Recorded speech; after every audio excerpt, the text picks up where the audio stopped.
మన పుట్టినప్పుడే భగవంతుడైన బ్రహ్మ మన రాతను రాసిస్తారు కదా.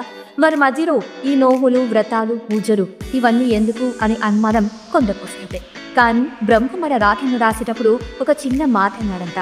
నేను రాసే ఈ రాతను నేనే తప్పించలేను, కానీ మీరు చేసే అర్చనలు, పూజలు, ఉపవాస దీక్షలతో మీ రాతను నీకు మార్చుకునే ఒక చిన్ని అవకాశం ఉంటుంది అని అన్నాడట. ఉదాహరణకు చెప్పాలంటే, పూర్వం విభూకుడు అనే ఒక రాజు 50వ ఏటనే తాను మరణిస్తాడు అని బ్రహ్మ తన తలరాతను రాశాడంట.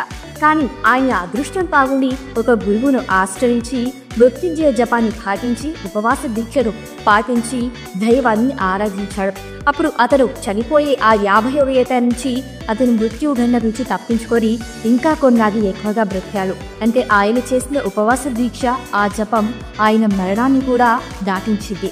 అంటే దీన్ని బట్టి బ్రహ్మదేవుడు మనకు చెప్పిన విధంగా మన రాతను మనం మార్చుకునే ఈ అవకాశం ఈ పూజలు, ఈ వ్రతాల ద్వారా మనకుంటుంది.